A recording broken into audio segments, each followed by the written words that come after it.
Hello everyone, welcome to our channel. आज RBI की monetary policy announce हुई और ये पॉलिसी काफ़ी इंपॉर्टेंट थी क्योंकि बेसिकली काफ़ी कुछ चीज़ें मार्केट्स में चल रहे हैं, क्योंकि काफ़ी बड़ा फॉल मार्केट में आया था क्योंकि वो माना जा रहा था कि जो इकोनॉमी है वो इतनी स्ट्रांग नहीं है। और उसके बाद काफी बड़ा स्ट्रॉन्ग बाउंस बैक भी आया। एफआई जो सेलिंग में थे वो वापस बाइंग में भी आ चुके थे। तो इसी की वजह से जो आगे का जो आउटलुक है, आगे जाके किस तरीके से इकोनॉमी बिहेव हो सकती है या फिर किस तरीके से इकोनॉमी चल रही है, उसको समझने के लिए आरबीआई की पॉलिसी आज की जो थी वो काफी इंपॉर्टेंट एस्पेक्ट प्ले करने वाली थी। इस पॉलिसी में इंपॉर्टेंट फैक्टर्स कौन से थे जो मार्केट को बहुत ज्यादा इंपैक्ट करने वाले थे। तो सबसे पहले जो था वो इंटरेस्ट रेट्स को लेकर था, दूसरा जीडीपी ग्रोथ को लेकर था, इन्फ्लेशन को लेकर था, और जो था वो सीआरआर था जो एक फोर्थ एस्पेक्ट था। तो इंटरेस्ट रेट्स को लेकर ये था कि कुछ हद तक इंटरेस्ट रेट्स को कम किया जाएगा, ये माना जा रहा था, या फिर इस बार भी अगर कम नहीं होता है तो फिर ऐसे कुछ अंदेशे चाहिए थे या फिर ऐसे कुछ एस्टिमेशन चाहिए था कि नेक्स्ट जब मीटिंग होगी तब उसमें शायद इंटरेस्ट रेट्स को कट किया जाएगा। लेकिन अभी अगर देखा जाए तो इस मीटिंग में तो 6.5% ही रहा, मतलब अनचेंज रहे इंटरेस्ट रेट्स। और उसके साथ ऐसा कुछ भी एस्टिमेशन नहीं था कि नेक्स्ट टाइम कि रेपो रेट जो है फिर इंटरेस्ट रेट जो है वो कम होने वाले हैं। लेकिन उसके साथ और भी कुछ पैरामीटर्स है। अगर चाइना अगर इंटरेस्ट रेट्स को कट करती है या फिर कोई और अगर कंट्री करती है तो शायद उसको हम फॉलो अप कर सकते हैं और फिर तब वो डिसीजन लिया जाएगा। क्योंकि अभी अगर देखा जाए तो काफी कुछ चीजें जो होती है इंटरेस्ट रेट को कट करना, वो इन्फ्लेशन के ऊपर और जीडीपी ग्रोथ के ऊपर भी काफी डिपेंडेंट होती है कि मतलब वो कैसे रिएक्ट करेंगे, उसके बाद में वो डिसीजन ले सकते कि नेक्स्ट करना है या फिर नहीं करना है। अभी जीडीपी ग्रोथ अगर देखी जाए तो कुछ दिन पहले ही जीडीपी ग्रोथ का नंबर आ चुका था जो काफी खराब था। लेकिन उसके बावजूद भी देखा जाए तो मार्केट ने उतना उसको सीवियर नहीं लिया, इतना उसको स्ट्रांगली रिएक्ट नहीं किया। शायद उसका रीजन ये था क्योंकि पहले ही जीडीपी ग्रोथ का जो नंबर था उसको डिस्काउंट हो चुका था और मार्केट में उतना बड़ा फॉल हो चुका था। शायद जो नंबर जीडीपी ग्रोथ का जो नंबर आया वो अगर मार्केट जब हाई था तब अगर आया होता तो फिर शायद बहुत बड़ा फॉल हमें दिखाई देता था।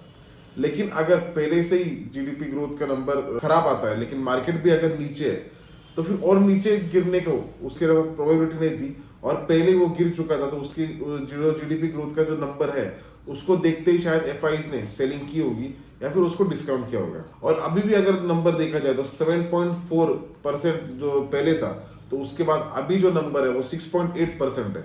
मतलब जीडीपी ग्रोथ कम हो चुकी है और वो काफी कुछ हद तक अगर देखा जाए तो वो तो एस्टिमेटेड था, मतलब वो सोचा ही था इन्वेस्टर्स ने कि जीडीपी ग्रोथ का जो नंबर आने वाला है वो खराब ही आने वाला है। और उसके साथ इन्फ्लेशन का जो नंबर आया वो पहले ये था कि 4.5% था और इन्फ्लेशन अभी जो है वो 4.8% आया। मतलब वो इन्फ्लेशन मतलब महंगाई की जो दरें है वो कुछ हद तक बढ़े हैं।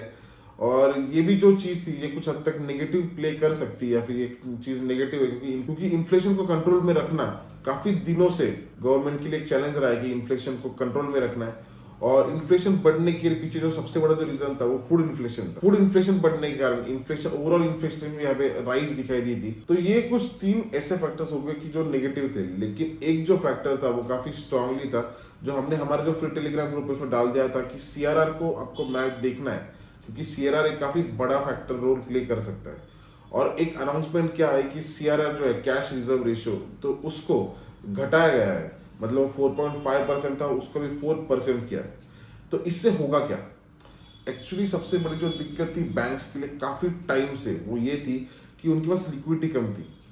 क्योंकि हर कोई अगर देखा जाए तो मार्केट्स बढ़ रहे थे और स्टॉक मार्केट में इन्वेस्ट कर रहा था, कोई भी उनका पैसा बैंक्स में नहीं रख रहा था और वो एक काफी बड़ा फैक्टर था। और अभी अगर देखा जाए तो जो रिटर्न्स भी जो बैंक में रखने के बाद आते हैं वो काफी कम होते हैं और वो रीजन की वजह से कोई बैंक में पैसा नहीं रख रहा था और वो रीजन की वजह से कोई बैंक में पैसे नहीं रख रहा था और उसके वजह से बैंकों के पास लिक्विडिटी कम थी। और काफी टाइम से काफी बड़ी बड़ी बैंक भी ये प्रॉब्लम से जूझ रहे थे कि लिक्विडिटी कैसे बढ़ाई जाए। तो उसको सॉल्व करने के लिए जो उनके पास जो रिजर्व रखना होता है उसको कम किया है। मतलब अगर जो आरबीआई के पास रिजर्व रखना होता है तो इसका इम्पैक्ट क्या होगा? तो इसका इम्पैक्ट ये होगा कि जब रिजर्व कम हो गए तो बैंकों के पास लिक्विडिटी ज्यादा बढ़ेगी और एग्जैक्टली बढ़ेगी तो कितनी बढ़ेगी?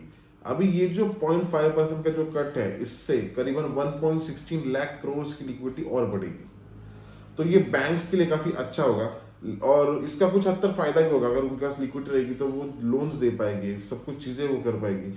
अगर लिक्विडिटी नहीं रहेगी तो फिर उनके पास कोई प्रोडक्ट नया भी नहीं वो ला सकते, क्योंकि बैंक्स की जो सबसे बड़ी जो स्ट्रेंथ है वो है लिक्विडिटी। कुछ हद तक अगर लिक्विडिटी उनके पास बढ़ती है तो बैंक्स की अच्छी साबित हो सकती है, और इस लिक्विडिटी का बैंक्स कैसे फायदा ले सकते हैं वो आने वाले टाइम में हमारे जो बैंक्स की जो रिजल्ट आएगी नेक्स्ट, उसमें हमें दिखाई देगा कि किस तरीके से वो रिएक्ट कर सकते हैं या फिर किस तरीके से इसका फायदा ले सकते। तो ओवरऑल अगर देखी जाए तो ये जो पॉलिसी थी वो म्यूटेड पॉलिसी थी, कुछ हद तक अच्छी चीजें थी, कुछ हद तक बुरी चीजें थी। और इस पॉलिसी का इम्पैक्ट भी अगर आपको देखना है तो वो आज नहीं दिखाई देगा, कभी भी पॉलिसी का जो इम्पैक्ट होता है, मतलब जो बड़ी बड़ी एफआईआई होती है या फिर जो डीआईज होती है, तो उस दिन बहुत कम इम्पैक्ट होता है, क्योंकि वो पूरी पॉलिसी को स्टडी करते हैं, हर एक चीज स्टडी करते हैं, और उसके बाद में फिर वो एक डिसीजन पे आते हैं कि ये पॉलिसी खराब होगी या फिर अच्छी होगी, और फिर आने वाले टाइम में वो रिएक्शन हमें दिखना शुरू होता है। तो ये मेरा व्यू था इस पॉलिसी के लिए, और आई होप ये वीडियो आपके लिए बेनिफिशियल रहे और आपकी ट्रेडिंग जर्नी अच्छी रहे। Thank you.